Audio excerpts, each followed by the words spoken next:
Whatever the racial issue, wherever it was, Sharpton was there, and the cameras were there with him. He was a born performer. There were allegations of corruption, mafia connections, spying on other black leaders for the FBI, but he always survived. And it did get some social awareness for blacks. The riots in 100 cities, what did that get?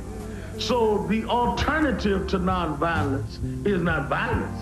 The alternative is that you need more people involved, because no one can show me any violent insurrection in the United States that accomplished anything. King's Wave took a slow, long, hard, grueling pace, but it worked. I wouldn't say he is the white man's best friend. I would say that he is the only friend the white man has if they want to ward off this physical confrontation, this violent confrontation. He goes into craziness. It's really lunacy. And he's leading people around and to nowhere, to oblivion. I mean, where are they going to go after Bensonhurst? Now, or their purpose is to wait till another black kid gets killed? Then what are they going to do then? March up and down those streets? When another one gets killed, they're going to march? When did they start marching?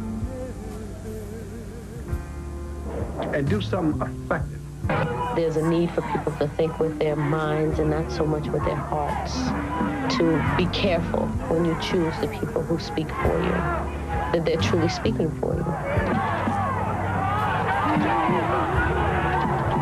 There is a longing and a desire for someone to grow out of this and become a clear and very focused leader for African Americans in New York City.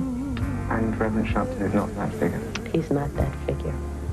He could be a tremendous resource. His natural brilliance can be used in the direction of good, in the direction of erasing the whatever residuals of racism exist in America. It can be used to do that instead of used to hype and heighten and revive that racism.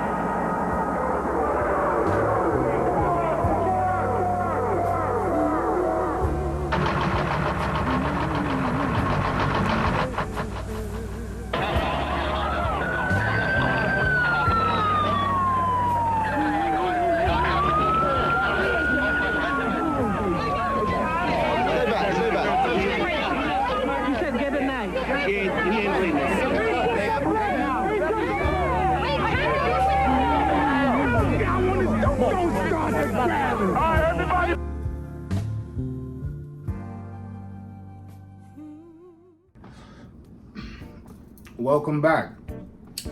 For those of you new here, my name is James, and this channel is about me creating my own tarot deck, swapping out the traditional characters from the traditional tarot deck with actual historic figures who I feel shape society in some form or fashion. Today our focus is going to be on the Fool. And now in tarot, there are 78 cards that are split into two categories, the Major Arcana and the Minor Arcana. There are 22 cards in the Major Arcana. These 22 cards are intimately connected with the 22 letters of the Hebrew alphabet. And they're also intimately connected with the 22 paths on the Kabbalic Tree of Life. So the 22 Major Arcana can be said to be 22 stages in life, or 22 tasks that one must complete on their spiritual journey or on their journey in life. The Fool being the first card or the first stage on that journey. But it's numbered the number 0, because 0 represents the all and the nothing at once, like God. The Fool aligns with the element air. It aligns with the planet Uranus, but it represents every zodiac sign because everyone must play a fool at some point in life. Now, the definition of a fool is a person who acts unwisely or imprudently, a silly person. But in tarot, every card has an upright meaning and a reverse meaning. Now, the reverse meaning for the Fool is a person who's acting recklessly or foolishly or carelessly.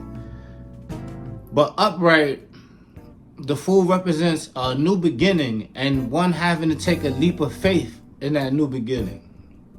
So whenever we start something new, in a way we're foolish at it because we're not as wise as we would be if we've been doing it for a longer period of time, and we're not as knowledgeable as we would like to be. So it requires us to take a leap of faith whenever we're going into uncharted territory. Hence is why it represents every zodiac sign, because everyone must play the fool when they start a new journey, a new direction in life. In the traditional deck, the fool is depicted as a jovial man carrying a stick with a knapsack attached to it. The sun is shining on his back. A dog at his foot symbolizing anxiety or fear of the unknown. And he's carrying a white rose for purity. And that knapsack is symbolizing he has everything that he needs to start the new journey, and that he's leaving what no longer serves him in the past, packing light. He's also seen as to be carelessly walking off a cliff. This is symbolic of that leap of faith that is required to take this new beginning that's coming. For example, if you ever saw The Matrix, there's a scene where Morpheus, they're at the top of a building and Morpheus asks Neo to jump.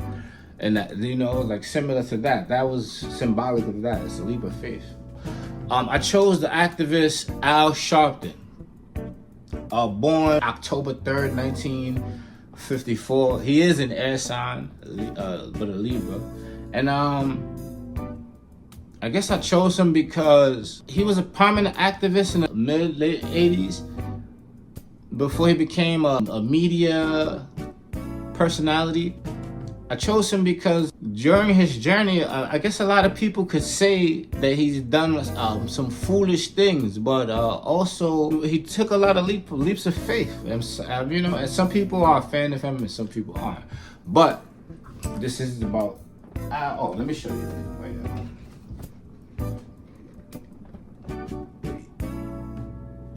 Booyaka Shaza! All right. So, boom. Thank you for watching. Again, like, comment, share, or subscribe if you feel like it. If you don't, it's whatever. Bow, bow, bow, bow. Plots in my schemes.